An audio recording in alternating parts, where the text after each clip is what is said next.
तो इकडे लक्ष द्या, मागच्या तासाला आपण experimental material selected by Mendel याच्याबद्दल पाहिलं. We have also discussed why Mendel selected garden pea plant as an experimental material. Then later on we have discussed about the reasons for Mendel's success, and finally we have discussed 7 pairs of contrasting characters which were studied by Mendel in garden pea plant, that is Pisum sativa, which is a scientific name of pea plant. Now here we have to discuss about the some genetic terms or some terminologies. जे आपल्याला जे मेंडेलचं observation पाहिजे, जे मेंडेलचे lodge पाहिजे, मेंडेलचे observation lodge आणि त्याचे जे results आहेत हे समजून घेण्यासाठी आपल्याला जेनेटिक टर्मिनॉलॉजीज दिस आर व्हेरी इम्पॉर्टंट. मग आपण जेनेटिक टर्मिनॉलॉजीज पाहिजेत त्यासाठी मेंडेलचं ऑब्झर्वेशन, मेंडेलचे जे काही रिझल्ट आहेत ते समजून घेण्यासाठी. आता याच्यामध्ये पहिली जेनेटिक टर्मिनॉलॉजी जी आहे दॅट इज कॅरेक्टर. कॅरेक्टर म्हणजे काय? कॅरेक्टर म्हणजे it is a specific feature of an organism. It is a specific feature of an organism. For example height of stem, shape of seed किंवा colour of pod etcetera. आता specific feature म्हणजे काय की त्या particular ऑर्गॅनिझमचं एखादं विशिष्ट वैशिष्ट्य, काय म्हणतो त्याला आपण वैशिष्ट्य. आपण जर एखाद्या व्यक्तीचं स्पेसिफिक कॅरेक्टर सांगायचं झालं तर आपण काय म्हणतो एक स्पेसिफिक फीचर सांगायचं झालं म्हणजे त्याचं कॅरेक्टर, तर आपण काय म्हणतो तो खूप इंटेलिजन्स आहे, तो खूप इंटेलिजंट, हे त्याचं काय झालं कॅरेक्टर. किंवा त्याची हाईट 6.5 फूट आहे म्हणजे हे काय झालं त्याचं एक कॅरेक्टर. म्हणजे हे स्पेसिफिक फीचर म्हणजे कुठलाही ऑर्गॅनिझम त्याचं जे स्पेसिफिक फीचर आहे याला आपण काय म्हणतो that is called as character. आता आपण पी प्लांट बद्दल बोलतोय म्हणजे हाईट ऑफ स्टेम म्हणजे थोडक्यामध्ये पी प्लांटची हाईट हे त्याचं कॅरेक्टर झालं. शेप ऑफ सीड, वाटाण्याची जी बी आहे, वाटाणा जो आहे त्याचा शेप म्हणजे हे त्याचं स्पेसिफिक फीचर म्हणजे काय झालं कॅरेक्टर. कलर ऑफ पॉड, वाटाण्याची शेंग जी आहे त्याचा कलर म्हणजे त्याचं काय झालं एक कॅरेक्टर झालं. तर कॅरेक्टर म्हणजे कुठलाही ऑर्गॅनिझम त्याचं एक विशिष्ट वैशिष्ट्य, specific feature that is called as character. नंतर दुसरी जेनेटिक टर्मिनॉलॉजी आहे ट्रेट. आता काय होतंय बऱ्याचदा आपण ट्रेट आणि कॅरेक्टर सिनोनिमस वापरतो. काय करतो सिनोनिमस वापरतो, थोडा डिफरन्स आहे. तर ट्रेट म्हणजे inherited character and it's detectable variant. म्हणजे ट्रेट म्हणजे काय? ट्रेट म्हणजे जे कॅरेक्टर इनहेरिट होतं. आता for example height of stem हे कॅरेक्टर आहे, हे इनहेरिट होणार आणि ते आपल्याला डिटेक्टही करता येतं, ऑब्झर्वही करता येतं. इनहेरिटेड कॅरेक्टर आणि त्याचा डिटेक्टेबल व्हेरिएंट. मग आपण पी प्लांट पाहिल्यानंतर सांगू शकतो की हे पी प्लांट टॉल आहे किंवा डार्क आहे. म्हणजे हाईट जी आहे, हाईट हे काय झालं इनहेरिटेड कॅरेक्टर झालं म्हणजे ट्रेट. हाईट काय झालं ट्रेट. आणि ते आपण डिटेक्ट केलं का नाही की जे पी प्लांट आपल्याला मिळाले हे पी प्लांट टॉल आहे किंवा डार्क आहे. आलं लक्षामध्ये? तसं दुसरं एक्झाम्पल घ्या, शेप ऑफ सीड. ट्रेट आहे, इनहेरिटेबल कॅरेक्टर आहे आणि ते आपल्याला डिटेक्ट करता येतं. शेप आपण वाटाण्याची सीड पाहिल्यानंतर आपल्याला कळते की राऊंड आहे का रिंकल्ड आहे. बरोबर आहे? म्हणजे जे कॅरेक्टर इनहेरिट होतं आणि त्याचे जे व्हेरिएंट्स आहेत ते डिटेक्ट करता येतात त्याला आपण काय म्हणतो that is called as trait. मग बघा specific feature of an organism that is character आणि inheritable character that is called as trait. नंतर फॅक्टर. आता फॅक्टरला एक दुसरी टर्म वापरतो आपण जीन, पण मेंडेलने जे काही टर्म कॉइन केली होती त्याला आपण फॅक्टर म्हणतो. तर factor it is a unit of heredity. Unit of heredity म्हणजे ज्याच्या माध्यमातून आनुवंशिक गुण पुढच्या पिढीकडे पास होत आहेत त्याला आपण काय म्हणतो फॅक्टर. म्हणजे हे मेंडेलने कॉइन केलेले टर्म आहे.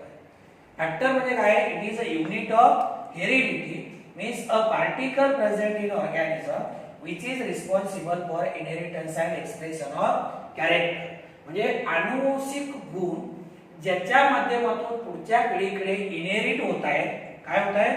पुढच्या पिढीकडे इनहेरिट होत आहे, पुढच्या पिढीमध्ये एक्सप्रेस होत आहे, त्याला आपण काय म्हणतो? फॅक्टर. म्हणजे फॅक्टर काय आहे? Factor it is unit of heredity, a particle present in an organism which is responsible for inheritance and expression of character. म्हणजे तो एका पिढीकडून पुढच्या पिढीकडे काय होतो? पास होतो. म्हणजे factor is passed from one generation to the next generation. And factor determines genetical character किंवा त्यालाच आपण biological character of an organism. का बरं म्हणतो फॅक्टर डिटरमाइन्स जेनेटिकल और बायोलॉजिकल कॅरेक्टर? कारण आई वडिलांचे गुणधर्म आपल्याकडे कुणाच्या माध्यमातून आले? फॅक्टरच्या. म्हणजे आई वडिलांचे गुणधर्म आपल्याकडे फॅक्टरच्या माध्यमातून आले. आणि याचा अर्थ फॅक्टर डिटरमाइन्स जेनेटिकल और biological character of an organism. Then next gene. आता फॅक्टर ही टर्म कोणी केली होती? युनिट ऑफ हेरिडिटीला मेंडेल. आणि त्याचं नाव जीन हे रिप्लेस कोणी केलं? जॉन्सन. कोणी? जॉन्सन. तर it is a particular segment of DNA which is responsible for inheritance and expression of character. तेच आहे, फक्त थोडं वेगळ्या भाषेत सांगितलं. फॅक्टर आणि जीन. फॅक्टर ही टर्म कोणी कॉइन केली? मेंडेल. फॅक्टरला जीन हे नाव कोणी दिलं? जॉन्सन. आता फॅक्टरचा रोल काय आहे? Factor it is a unit of heredity. तसं जीन सुद्धा काय आहे? It is a unit of heredity. Factor काय करतो? आई वडिलांचे कॅरेक्टर पुढच्या पिढीकडे ट्रान्सफर करतो. जीन सुद्धा तोच रोल कॅरी आउट करतो. म्हणजे it is responsible for inheritance and expression of character. आता फक्त त्यांनी एक शब्द वापरलाय, पर्टिक्युलर सेगमेंट ऑफ डीएनए. आता बघा, हा आपला डबल स्टँडर्ड डीएनए मॉडेल आहे. डबल स्टँडर्ड डीएनए याचा कुठलाही सेगमेंट घ्या, हा सेगमेंट घेतला, याला काय म्हणणार तुम्ही? जीन म्हणणार. हा सेगमेंट घ्या, याला काय म्हणणार?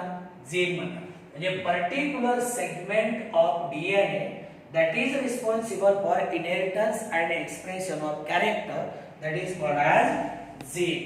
काय म्हणतात आपण? जीन. म्हणजे लक्षात आलं का?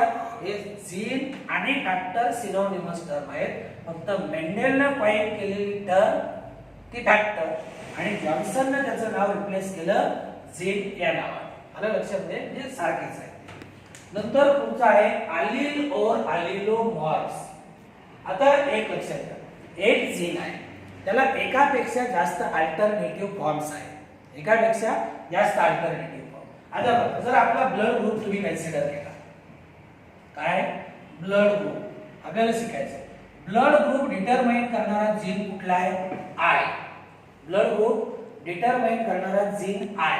आता याचे 3 अल्टरनेटिव्ह फॉर्म आहेत, I A, I B and I ओ.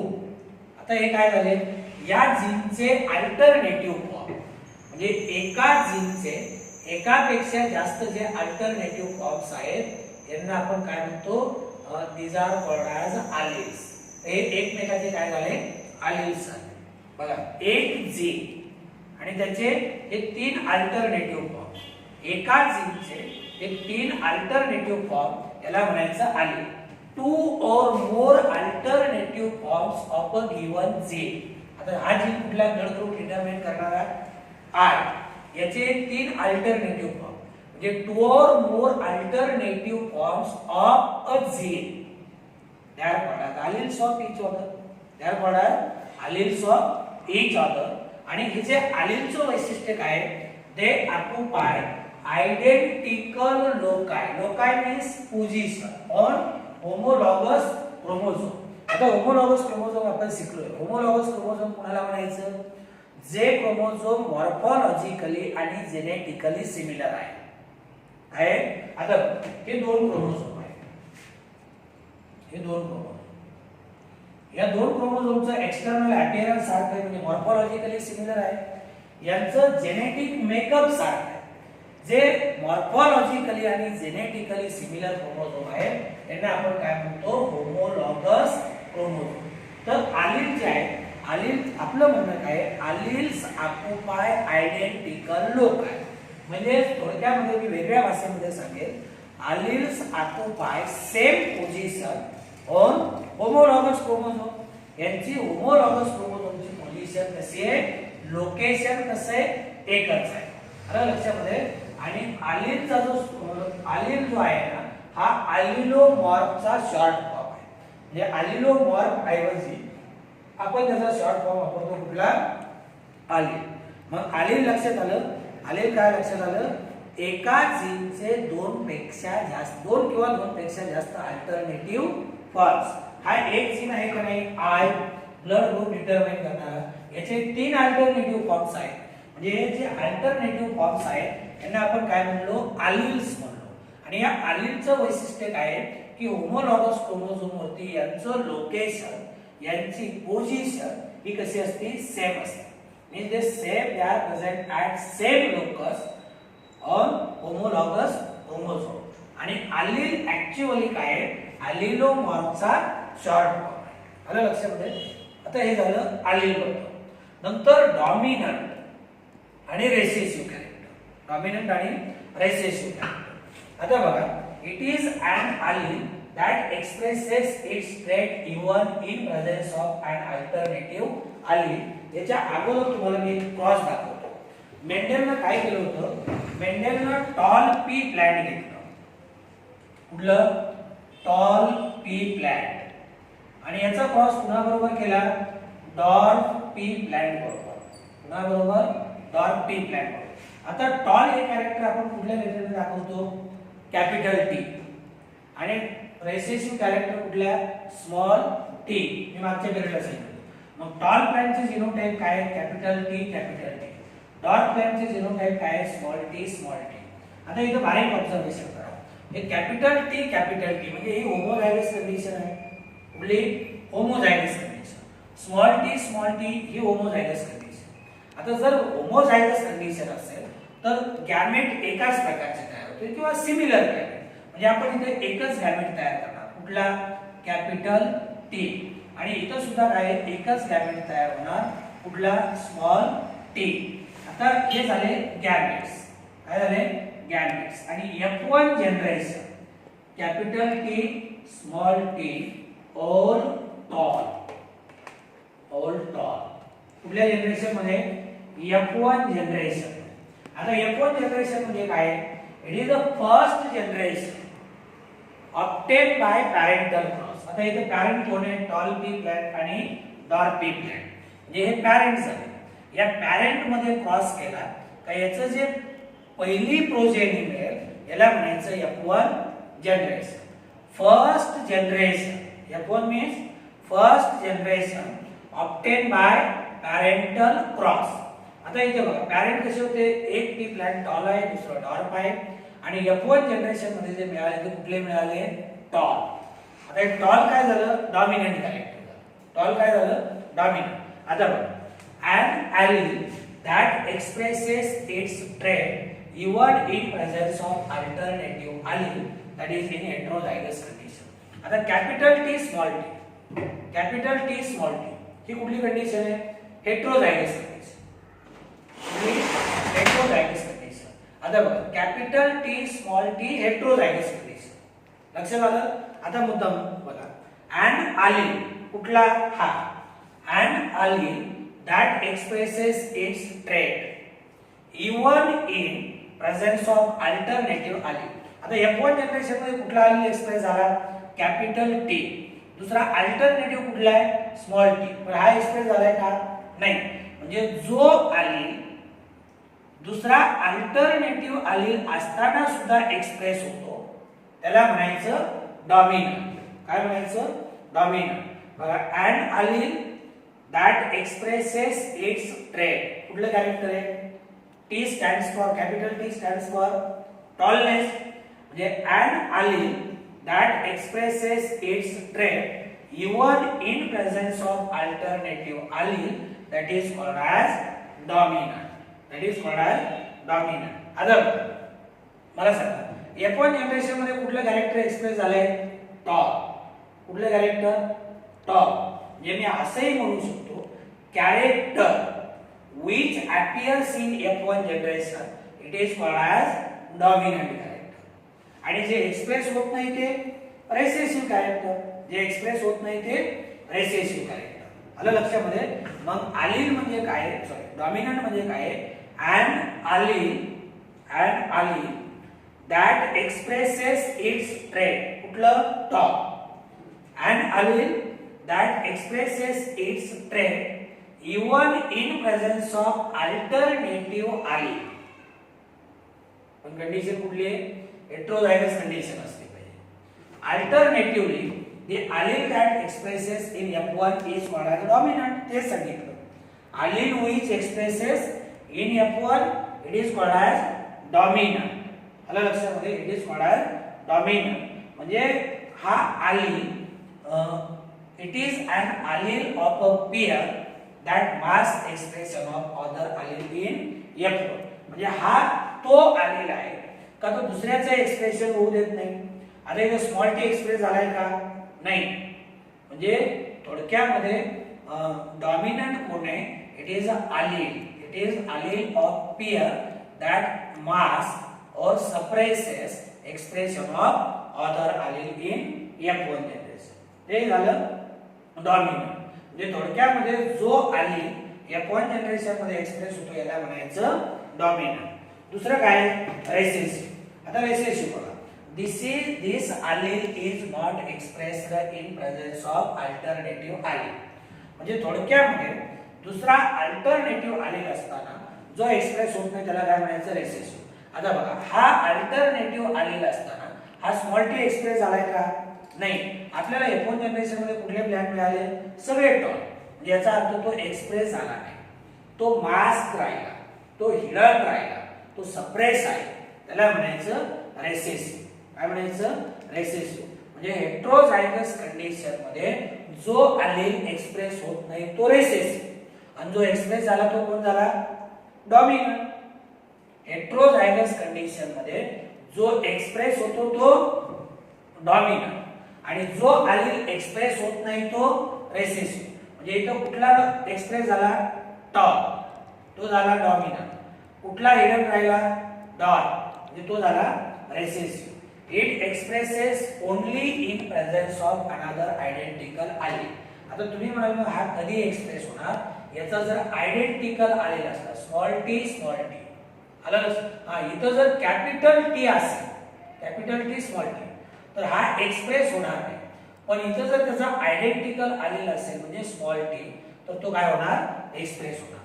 म्हणजे recessive allele expresses only in presence of another identical allele, म्हणजे similar, and it is an allele that does not express in F1 generation. Dot character मिळाला का तुम्हाला इथे, नाही. म्हणजे recessive काय आहे, it is allele that does not express in F1 generation. ते झालं डॉमिनंट आणि रेसेसिव्ह. म्हणजे थोडक्यामध्ये जो allele F1 जनरेशन मध्ये एक्सप्रेस झाला तो झाला रेसेसिव्ह. जो हिडन राहिला, जो एक्सप्रेस झाला नाही त्याला म्हणायचं रेसेसिव्ह. काय म्हणायचं, रेसेसिव्ह. हे झालं या जेनेटिक टर्म्स. तर पुढची टर्मिनॉलॉजी आपल्याला पाहिजे फिनोटाइप, आणि त्याच्यानंतर पाहिजे जीनोटाइप. आता बघा, जसं आपण म्हणलो की नाही, जे कॅरेक्टर F1 जनरेशन मध्ये एक्सप्रेस होतं त्याला आपण डॉमिनंट कॅरेक्टर म्हणलो, किंवा त्या allele आपण डॉमिनंट allele म्हणलो. आणि जे कॅरेक्टर किंवा जो allele F1 जनरेशन मध्ये एक्सप्रेस होत नाही म्हणजे तो हिडन राहतो त्याला आपण काय म्हणलो, रेसेसिव्ह म्हणलो. तसं फिनोटाइप बघा, फिनोटाइप म्हणजे external appearance of an organism. म्हणजे एखादा ऑर्गॅनिझम, एखादा इंडिव्हिज्युअल बाहेरून जसा दिसतो तसा तो त्याचा काय झाला, फिनोटाइप. काय झाला, external appearance of an individual for any trait, कुठल्याही कॅरेक्टरसाठी, त्याला आपण काय म्हणतो, दॅट इज कॉल्ड फिनोटाइप. आणि फिनोटाइप कसं आहे, observable and it is determined different combination of allele.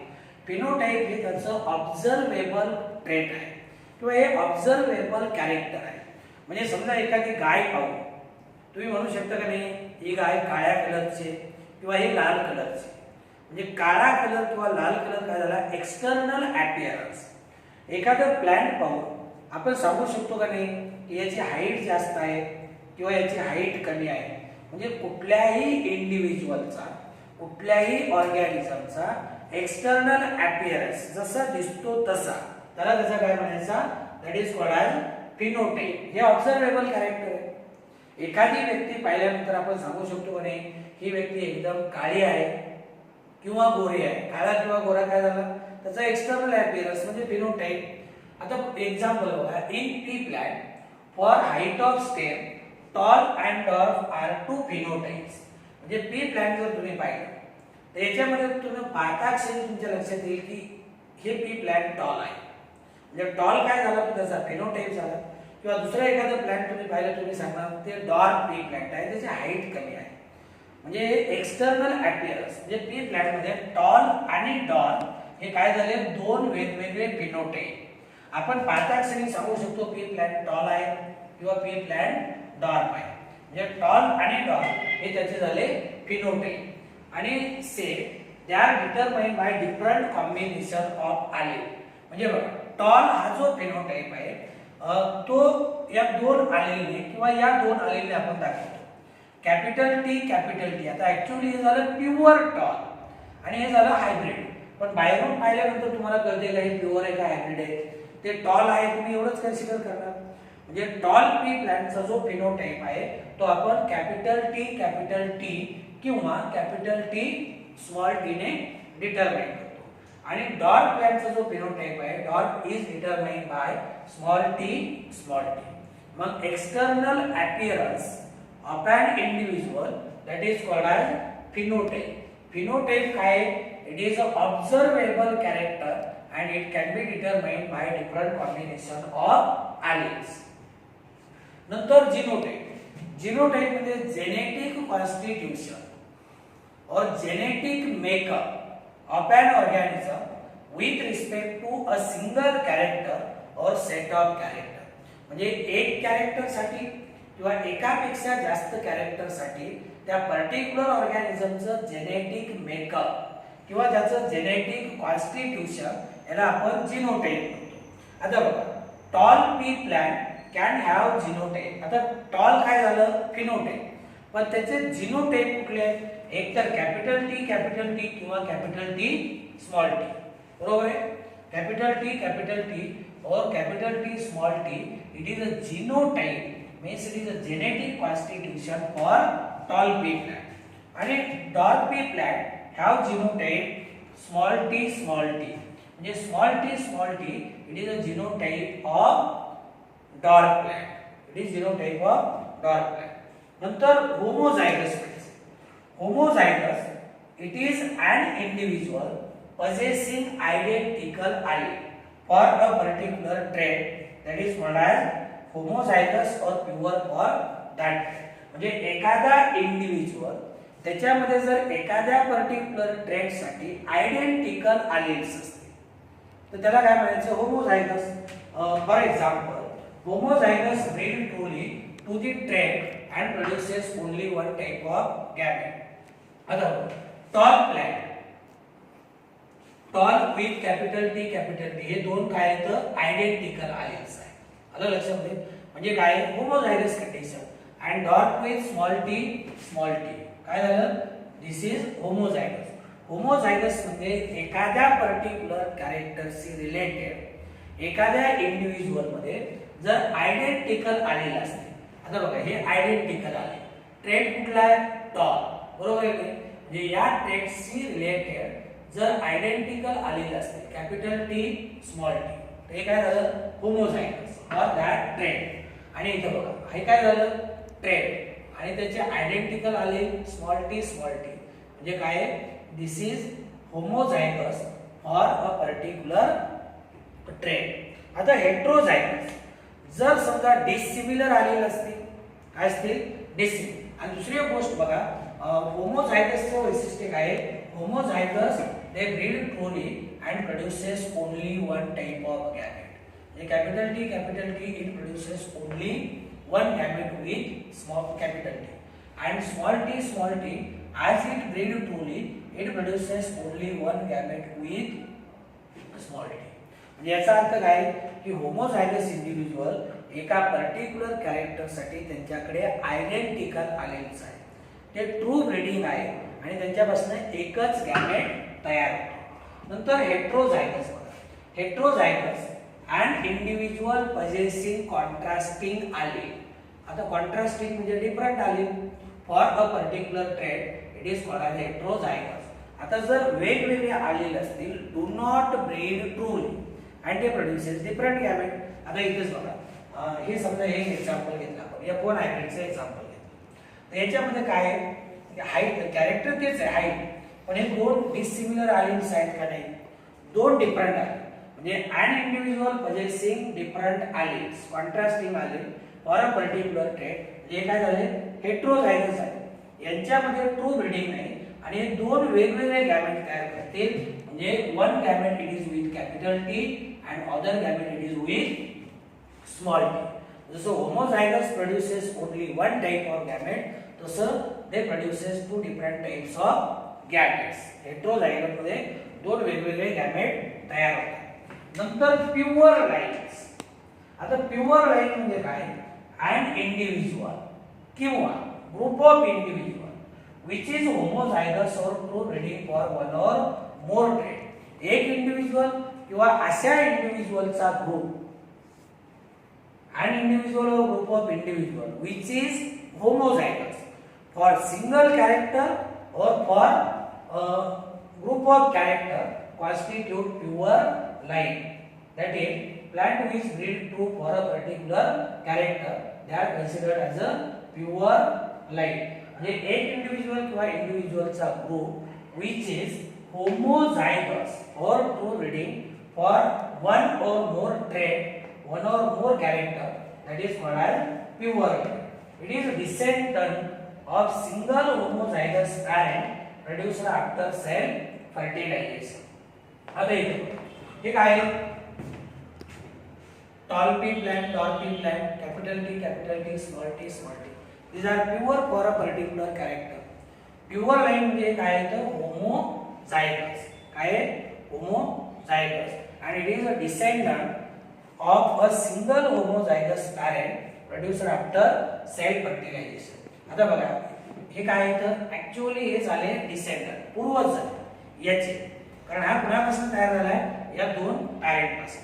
ते जे दोन्ही आहेत त्यांना म्हणायचं प्युअर लाईन्स. का यांच्यामध्ये काय आहे की होमोझायगस कंडिशन आहे. म्हणजे जर ते होमोझायगस कंडिशन मध्ये असतील तर एका पर्टिक्युलर ट्रेट साठी त्यांना आपण काय म्हणतो, these are called as pure lines. These are called as pure lines. तर इकडे लक्ष द्या, पुढची जेनेटिक टर्मिनॉलॉजी आपल्याला पाहिजे मोनो हायब्रिड. मी अगोदर तुम्हाला सांगितलं की याच्या काही जेनेटिक टर्मिनॉलॉजी आपण पाहत आहोत. These are very essential to understand the observation as well as the results of Mendel's experiment.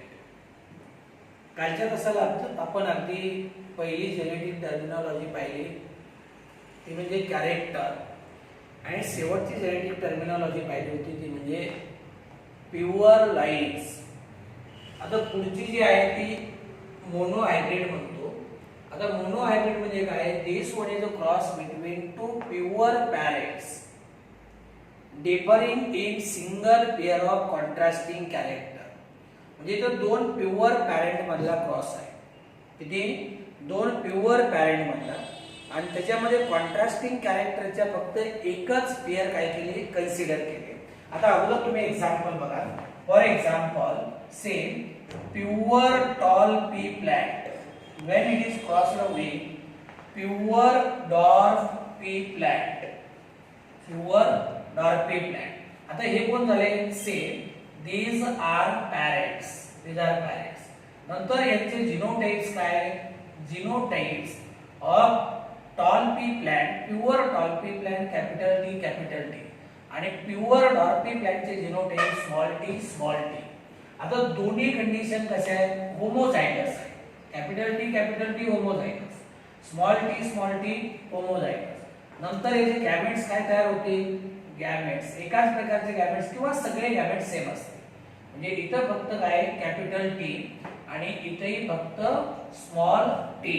आता F1 जनरेशन आपण काढतो. F1 जनरेशन म्हणजे first generation obtained by parental cross. Here capital T and small t. Here all tall plants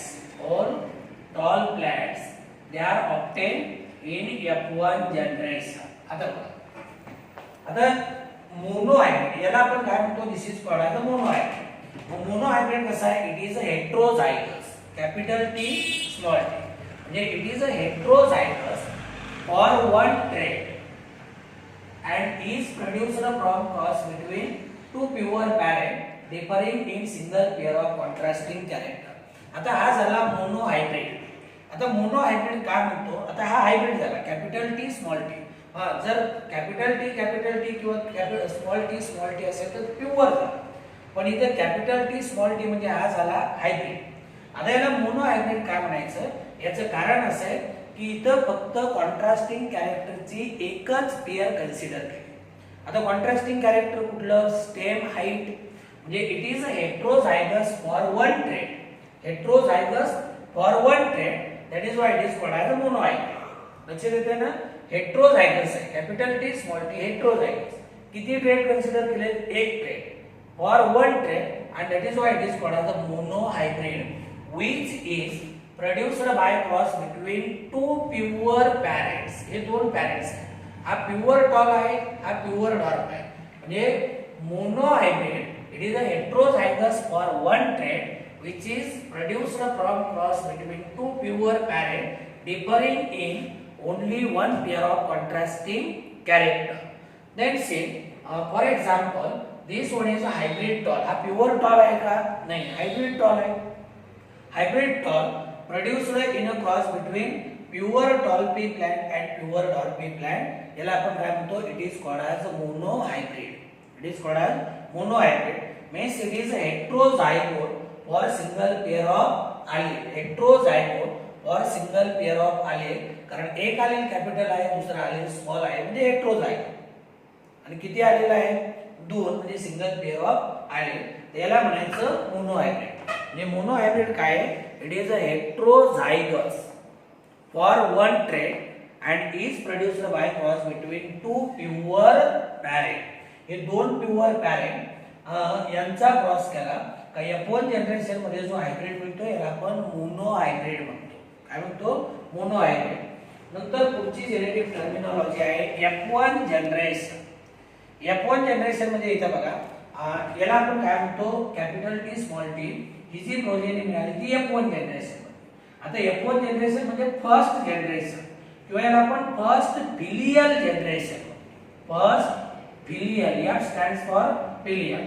first filial generation किंवा first generation obtained by parental cross. Obtained by parental cross, it is called as F1 generation. आता बघा, it refers to first filial generation. मैं आता सही है ना, F stands for filial. First filial generation. It consists of all offspring produced from parental cross. आता बघा, हे जे offspring आहे हे कुणापासून तयार झाले, parental cross. म्हणून सरळ सरळ आपण म्हणलो का नाही, first generation obtained by parental cross or first generation obtained by crossing parents. This is called as F1 generation. It is called as F1 generation. It is the first generation from a given mating between two pure parent having contrasting character. आता हे first generation आहे आणि कसं मिळालंय, bye crossing between two pure parent. Bye crossing between two pure parent. हा pure tall आहे, हा pure dark plant आहे. मग या दोन्हीचा क्रॉस केला आणि जी प्रोजेनी मिळाली ती कुठली प्रोजेनी, F1 जनरेशन. पहिल्यांदा F1 लक्षात घ्या. F1 म्हणजे फर्स्ट फिलियल जनरेशन. आलं लक्षामध्ये. याच्यामध्ये आपण काय करतो, याच्यामध्ये जे ऑफस्प्रिंग तयार होत आहे हे कुणापासून तयार होत आहे, पॅरेंटल क्रॉस पासून. कुणापासून, पॅरेंटल क्रॉस. म्हणजे F1 जनरेशन म्हणजे it is first generation from a given mating between two pairs two parents have a contrasting character, किंवा सरळ सरळ म्हणा पहिलं जनरेशन जे की पॅरेंटल क्रॉस मधनं मिळते. हे दोन पॅरेंट आपण क्रॉस केले आणि हे जनरेशन मिळालं, म्हणजे इट इज F1 जनरेशन. नंतर F2 जनरेशन. आता F2 जनरेशन म्हणजे काय? Second generation produced by selfing. Selfing म्हणजे इनब्रीडिंग.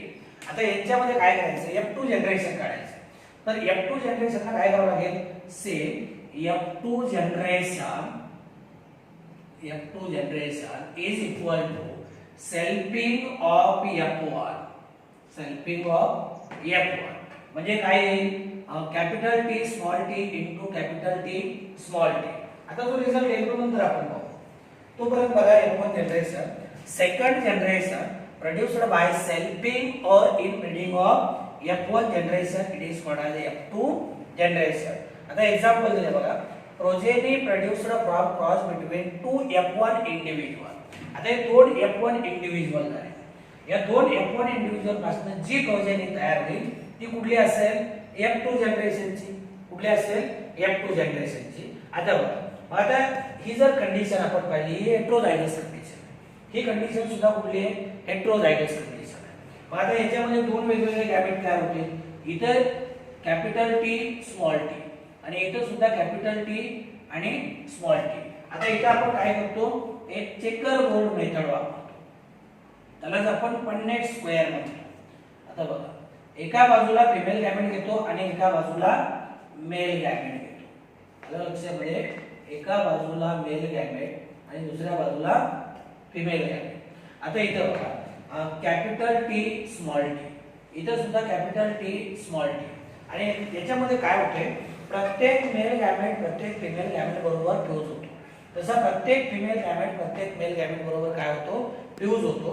मग capital T into capital T, capital T capital T, capital T into small t, capital T small t, capital T into small t, capital T small t आणि small t small t. मग आता इथे किती individual मिळाले किंवा किती plan मिळाले? 1 2 3 आणि 4. मग ही कुठली प्रोजेनी झाली? F2 generation. कुठली? F2 generation. म्हणजे सरळ सरळ बघायची, जर आपण पॅरेंट क्रॉस केले तर जी प्रोजेनी मिळाली ती कुठली झाली? F1 जनरेशनची प्रोजेनी झाली. कुठली? F1 जनरेशनची. आणि F1 जनरेशनची जी प्रोजेनी आहे त्याचा आपण काय केलं? सेल्फिंग. मग काय मिळेल आपल्याला? F2 generation. F2 generation is equal to selfing of F1. Selfing म्हणजे ज्याला आपण इनब्रीडिंग म्हणतो. म्हणजेच काय? F1 into F1. काय केलं आपण? F1 इनटू F1 म्हणजे capital T small t into capital T small t. मग आता इथं दोन्ही कंडिशन हेटेरोझायगस आहे. मग काय होतील? दोन दोन गॅमेट सेपरेट तयार होतील आणि मग प्रत्येक मेल गॅमेट प्रत्येक फिमेल गॅमेट बरोबर फ्यूज होतो. प्रत्येक फिमेल गॅमेट प्रत्येक मेल गॅमेट बरोबर फ्यूज होतो. इथे आपल्याला 4 प्लॅन मिळाले. याला म्हणायचं F2 जनरेशनची प्रोजेनी. तर मग F2 जनरेशन म्हणजे काय? Second generation obtain by selfing of F1 generation. Obtain by selfing of F1 generation it is called as F2 generation. इथे त्यांनी दिलेलं progeny produced from a cross between two F1 individual, capital T small t into capital T small t. आता ही progeny कशी मिळाली ते आपण नंतर पुढे पाहणार आहोत. आलं लक्षामध्ये? नंतर पुढे पाहणार. तर इकडे लक्ष द्या. आता पुढची टर्मिनॉलॉजी आपल्याला पाहिजे पन्नेट स्क्वेअर किंवा चेकर बोर्ड. हा जो तुम्हाला डायग्राम दिसतो का नाही तो डायग्रामॅटिक रिप्रेझेंटेशन म्हणा. याला आपण पन्नेट स्क्वेअर किंवा चेकर बोर्ड म्हणतो. आता याला पन्नेट स्क्वेअर का म्हणायचं तर हा डिस्कवर केला होता Reginald G Punnett. Reginald G Punnett and due to this it is called as Punnett square. नाव का दिले याला? रेजिनाल्ड पन्नेटने डिस्कवर केला म्हणून पन्नेट स्क्वेअर म्हणतो. याला चेकर बोर्ड मेथड काय म्हणतो? कुठल्याही क्रॉस मध्ये जे नवीन कॉम्बिनेशन तयार होत आहेत ते फाइंड आउट करण्यासाठी आपण याचा वापर करतो. कुठल्याही क्रॉस मध्ये जे नवीन कॉम्बिनेशन तयार होत आहेत ते फाइंड आउट करण्यासाठी आपण याचा वापर करतो. म्हणून म्हणायचं चेकर बोर्ड. म्हणजे बघा, आता हा समजा क्रॉस आहे, याच्यामध्ये प्युअर टॉल किती आहे, हायब्रिड टॉल किती आहे, आणि प्युअर डॉट किती आहेत हे फाइंड आउट करण्यासाठी आपण हा पन्नेट स्क्वेअर वापरला. याच्यामध्ये प्युअर टॉल आपल्याला एकच मिळाला, हायब्रिड टॉल हे 2 मिळाले आणि प्युअर डॉर्फ हा 1 मिळाला.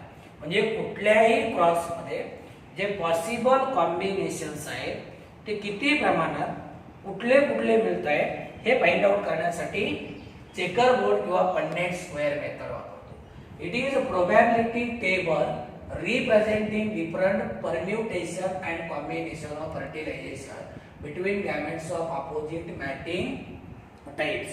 म्हणजे दोन प्युअर पॅरेंट, दोन डिफरंट पॅरेंट्स आहेत, त्याचे गॅमेट वेगवेगळे आहेत. आलं लक्षामध्ये, त्याचे गॅमेट वेगवेगळे आहेत. मग त्याच्यामध्ये जे पॉसिबल कॉम्बिनेशन तयार होत आहेत ते फाइंड आउट करण्यासाठी पन्नेट स्क्वेअर मेथड वापरतो. म्हणजे in short it is a diagrammatic representation of a particular cross to predict म्हणजे अंदाज लावणे किंवा माहित करून घेणे. To predict progeny of a cross म्हणजे एखाद्या क्रॉस मध्ये कुठल्या प्रकारची प्रोजेनी मिळेल हे फाइंड आउट करण्यासाठी जे डायग्रामॅटिक रिप्रेझेंटेशन वापरतो त्याला म्हणायचं पन्नेट स्क्वेअर किंवा चेकर बोर्ड मेथड. आलं लक्षामध्ये, म्हणजे it is a diagrammatic representation which is used to find out possible combination in a cross. कुठल्याही क्रॉस मध्ये पॉसिबल कॉम्बिनेशन किती प्रकारचे तयार होत आहेत हे फाइंड आउट करण्यासाठी जे डायग्रामॅटिक रिप्रेझेंटेशन वापरतात त्याला म्हणायचं पन्नेट स्क्वेअर किंवा चेकर बोर्ड. पन्नेट स्क्वेअर किंवा चेकर बोर्ड. आता पुढची टर्म आहे होमोलॉगस क्रोमोझोम. मी काल तुम्हाला सांगितलं होतं की जे क्रोमोझोम मॉर्फॉलॉजिकली, जेनेटिकली आणि स्ट्रक्चरली सारखे आहे यांना काय म्हणायचं, दे are called as homologous chromosome. म्हणजे बघा, मॉर्फॉलॉजिकली म्हणजे दिसायला सारखे आहे, जेनेटिकली म्हणजे जेनेटिक मेकअप सारखा आहे, स्ट्रक्चरली म्हणजे त्यांची रचना सारखी आहे. Morphologically, genetically and structurally identical chromosome present in a diploid cell, they are called as homologous chromosome. एका डिप्लॉइड सेल मधले क्रोमोझोम जे की मॉर्फॉलॉजिकली, जेनेटिकली आणि स्ट्रक्चरली सारखे आहेत, आयडेंटिकल आहेत, यांना आपण होमोलॉगस क्रोमोझोम म्हणतो. And such chromosome synapse during meiosis. Synapse म्हणजे they form pair, they form pair. आता इथे बघा, समजा हे 2 क्रोमोझोम आहे, हे 2 क्रोमोझोम. आता हा एक क्रोमोझोम आहे आणि हा दुसरा क्रोमोझोम आहे. काय, हा दुसरा क्रोमोझोम आहे. आता तुम्ही जर पाहिलं ते दोन्ही क्रोमोझोम मॉर्फॉलॉजिकली दिसायला सारखे आहे, जेनेटिकली जेनेटिक मेकअप सारखा आहे, यांचं स्ट्रक्चर सारखं आहे. म्हणजे मॉर्फॉलॉजिकली, जेनेटिकली आणि स्ट्रक्चरली आयडेंटिकल क्रोमोझोम आहेत, त्यांना आपण होमोलॉगस क्रोमोझोम म्हणतो. And they synapse during meiosis. Synapse म्हणजे दे फॉर्म पेअर. मग आता काय होते, मिओसिस मध्ये हे जे 2 क्रोमोझोम आहेत हे काय झाले, एकमेकाच्या जवळ आले, याला म्हणायचं सिनॅप्स. म्हणजे ते फॉर्म पेअर. मिओसिस मध्ये काय होत आहे, ते एकमेकाच्या जवळ येत आहेत, त्यांना आपण काय म्हणतो, that is called as synapse. फक्त एवढं लक्षात ठेवायचे की morphologically, genetically, structurally similar chromosome, identical chromosome, they are called as homologous chromosome. They are called as homologous chromosome. आता नंतर पुढची टर्म आहे बॅक क्रॉस. पुढची कुठली टर्म आहे, बॅक क्रॉस. आता बॅक क्रॉस म्हणजे नेमकं काय ते समजून घ्या. आता इथे बघा, आपण काय करू, हेच एक्झाम्पल घेऊया. आहे हेच एक्झाम्पल. पहिल्यांदा त्याची डेफिनेशन बघा. It is a cross of F1 progeny with any of parent. आता F1 प्रोजेनी बघा, प्युअर टॉल्पी प्लांट आणि प्युअर डॉर्पी प्लांटचा क्रॉस केला तर आपल्याला ही F1 प्रोजेनी मिळते. मग बॅक क्रॉस काय सांगते, cross of F1 progeny with any one of its parent.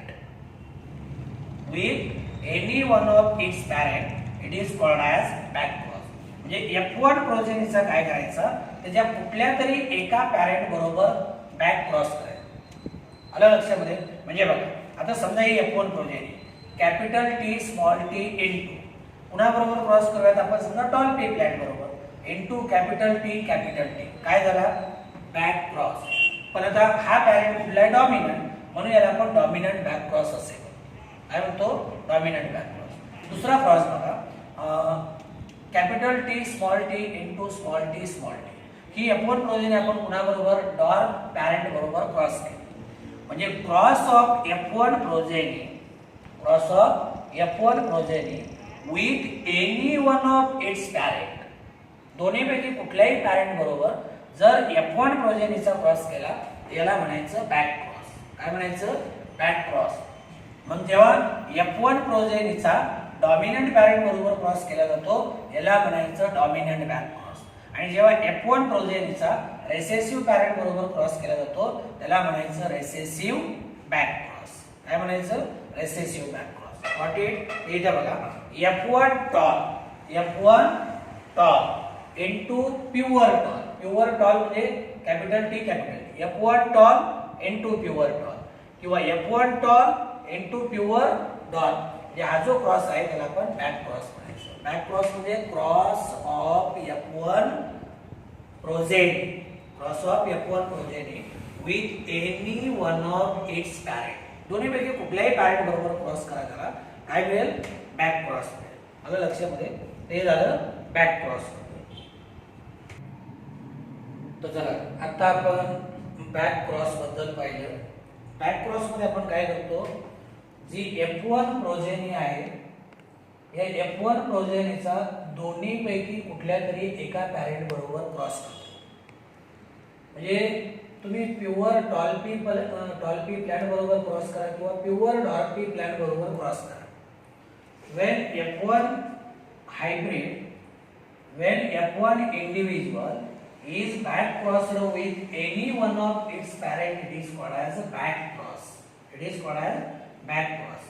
आता पुढचा जो आपल्याला पाहायचा आहे टेस्ट क्रॉस. टेस्ट क्रॉस मध्ये बघा याच्यामध्ये डिफरन्स आहे. टेस्ट क्रॉस आपण कधी म्हणणार? जेव्हा F1 इंडिव्हिज्युअल फक्त रेसेसिव्ह पॅरेंट बरोबर क्रॉस केला तरच. आला लक्षामध्ये?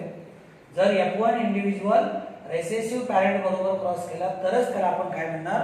That is called as back test cross.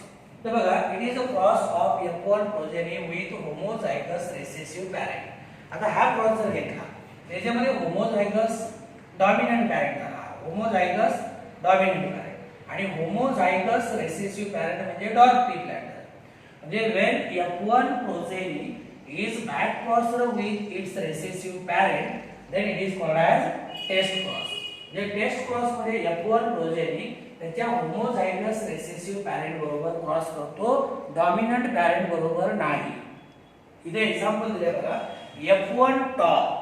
ते बघा F1 टॉल इनटू प्युअर डॉट that is capital T small T. हा झाला F1 टॉल. काय झाला? Capital T small T F1 tall.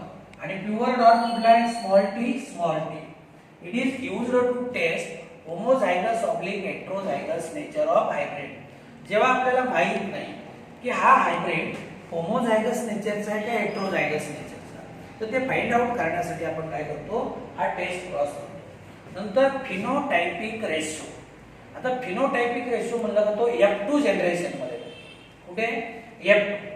आता बघा, it is ratio of offsprings means new individual produced in F2 generation and subsequent generation. म्हणजे F2 generation असेल, F3 generation असेल,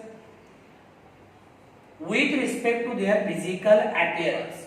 म्हणजे इथे त्यांचा फिजिकल अपीअरन्स ते कसे दिसतायत हे आपण फाइंड आउट करतो. बघा, 3 tall is to 1 tall is phenotypic ratio in monohybrid cross. आता मोनोहायब्रिड क्रॉस आपण मगाशी पाहिला होता. मोनोहायब्रिड क्रॉस म्हणजे cross between two pure parents, cross between two pure parent differing in single pair of contrasting character. आता काय केलं? दोन प्युअर पॅरेंट घेतले आपण, टॉलपी प्लांट आणि डॉर्पी प्लांट. F1 जनरेशन काय मिळालं? All tall. Actually hybrid tall आहे. मग आता आपल्याला F2 जनरेशन काढायचं. मग F2 जनरेशन मध्ये आपण काय केलं? Selfing of F1. Selfing of F1 म्हणजे F1 into F1, capital T small t into capital T small T. दोन्ही हेटेरोझायगस कंडिशन आहे. प्रत्येकापासून दोन गॅमेट तयार होते आणि मग आपण चेकर बोर्ड मेथड वापरली. काय वापरली? Checker board method. एका बाजूला मेल गॅमेट घेतले, एका बाजूला फिमेल गॅमेट घेतले. मग आता काय काय मिळालं आपल्याला बघा. हा जो क्रॉस आहे ना, या क्रॉस मध्ये टॉल किती मिळाले, हे प्युअर टॉल आहे, हायब्रिड टॉल आहे, हायब्रिड टॉल. पण आता आपल्याला फिजिकल अपीअरन्स म्हणजे आपल्याला हे पाहायचं नाही की ते प्युअर टॉल आहे का हायब्रिड टॉल आहे, फक्त टॉल दिसत आहेत ना, मग तिन्ही घ्या. मग किती, 3 मिळाले टॉल आणि डॉट किती, एकच. डॉट किती, एकच म्हणजे 1 डॉट. हा झाला phenotypic ratio of F2 generation in monohybrid cross. इथे बघा 3 टॉल इज टू 1 डॉट is phenotypic ratio in monohybrid cross. हा झाला मोनोहायब्रिड क्रॉस. आणि याच्यामध्ये फिनोटाइपिक रेशियो काय मिळाला आपल्याला, आपण पी प्लांट पाहिले हे तुम्ही सरळ सांगणार 1 2 आणि 3 हे टॉल आहे, बरोबर आहे. 3 टॉल आणि डॉट किती, एकच. मला लक्षात दे. मग फिनोटाइपिक रेशियो म्हणजे ratio of offspring producer in F2 generation. Monohybrid cross जो आपण केला त्याचं जे आपण F2 जनरेशन काढलं तिथं जो रेशियो मिळाला आपल्याला that is called as phenotypic ratio. म्हणजे फिनोटाइपिक रेशियो मध्ये त्याचं एक्सटर्नल अपीअरन्स लक्षात घ्यायचं, तो दिसतोय कसा. आणि जेव्हा जेनेटिक कॉन्स्टिट्यूशन लक्षात घेतो तेव्हा जिनोटाइपिक रेशियो. बघा it is a ratio of offspring producer in F2 and subsequent generation with respect to their genetic makeup. जेव्हा फिजिकल अपीअरन्स कन्सिडर केला आपण फक्त काय पाहिलं, प्लांट टॉल आहे का डॉल, ते झालं फिनोटाइपिक रेशियो. आणि जेव्हा त्याचं जेनेटिक मेकअप कन्सिडर केलं तेव्हा काय झालं, जिनोटाइपिक रेशियो. आता जिनोटाइपिक रेशियो इथे किती मिळाला, दिलं प्युअर टॉल किती आहे 1 capital T capital T. Hybrid tall किती आहे 2 कॅपिटल टी स्मॉल टी. आणि प्युअर डॉल किती आहे 1 स्मॉल टी स्मॉल टी. हा झाला जिनोटाइपिक रेशियो. काय, genotypic ratio in this monohybrid cross. 1:2 2:1. म्हणजे मोनोहायब्रिड क्रॉस मध्ये फिनोटाइपिक रेशियो किती आला 3:1 आणि जिनोटाइपिक रेशियो किती आला 1:2 2:1. 1 pure tall, 2 hybrid tall and 1 pure dwarf. So this is about the all genetic terminology which are essential for this topic.